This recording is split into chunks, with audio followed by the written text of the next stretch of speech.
Well, hello to all of my multitudes of billions of adoring fans, especially my fans in, well, India first, China second, and then subsequent. And because it's me and you know how much you need this, yeah, you do angels for life. I will simply use this thing here where you can see me do it. And then somehow the flashlight got turned on, and don't want it on. Make it go off. It did. It obeyed. This is the picture. It's a pretty one. Look, it's spring almost, and he's got short man shorts on his legs area. So, anyways, I was just talking to my friend Marlies Olivia Brasso Davis. Guess what she learned me? Way more things than I thought I knew originally. And then we said to each other, you know what? Because, like, for example, like in the olden days, oh gosh, that'd only be about 13,329 years ago, we were on another planet, and we were sort of like raising the planet the way we thought we would. And we employed Inga, and we employed Klaus. We fired them. They didn't get the memo. The pink slip didn't arrive. It was terrible. So anyways, when we were doing our thing back over there on that other planet a short time ago, because we're almost like eternal. Well, I know I am. And I learned everything I know from her as it relates to eternity. From here to eternity. That's where we bended over on the stage like together in our quasi sort of reptilian humanoid form.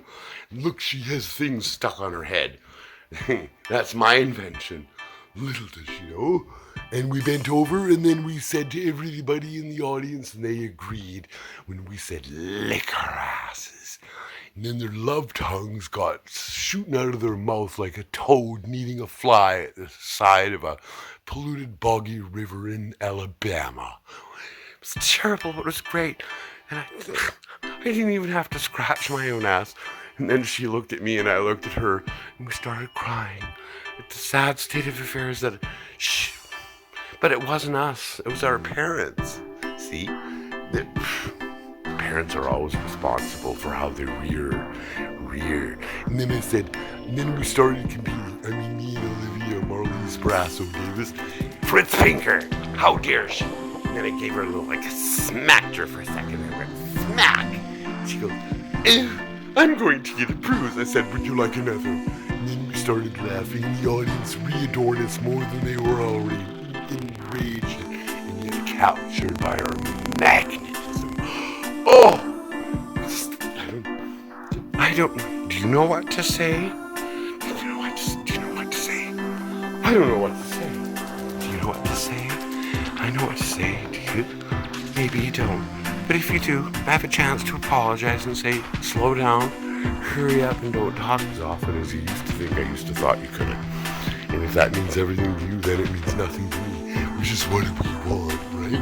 Okay, so, oh look, he just opened up the Sarah McLachlan possession rabbit in the moon thing, and he's gonna make the papers come out of there. Oh, and there's a little smiling person on here. And then it's the same guy, but things changed. Then afterwards, he has to go like... Boring. I'm sorry, I didn't mean to. Oh, look. What does it say? Me. When I was 44 years of age, wherever I went, guess what would happen?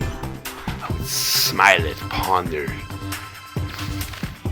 needing support and mutual admiration facial region, and then they would become blinded by my laser white perfect Aryan Nazi smile. Although I only did it short time, like that whole Nazi thing. You know, some of those Zionist men and ladies and boys and that are ladies that were men that are now boys, and there aren't girls, and there's kitty cats and there's unicorns, which is great in Monarch color flight control programs. Hey, guess what? Everyone knows you're the shit. You have been for so very long. You're pretty good at it. But I've decided I'm going to challenge you to the best shit winner award. Decade? Wrong. Century? Wrong. millennia. Correct. Ha! You better get ready, Helen. I mean, Margaret, no, Anne Murray. She has, and they rip off her looks, and me too. Like, I was responsible for John Wayne. She was a girl born without a middle one. And then, because that's where her legs were, and there's something in the middle, I touched the tip of my nose, and I didn't even let her see my horny toad tongue. If this is too much, apparently you're not accustomed to too much. You are loved by whom I don't know. And Marley's Olivia Brasso Davis says something similar. Not exactly the same. Because if I did, I'd be in jail before she didn't. Whatever jail means, it's like going to, I don't know, Park Royal, and you can go to a cactus club and they have a restaurant that looks like a sex dungeon. And we'll talk about Ava Braun. Okay, I better go now. Because if I don't, who will? See ya. It's very long, 16 minutes.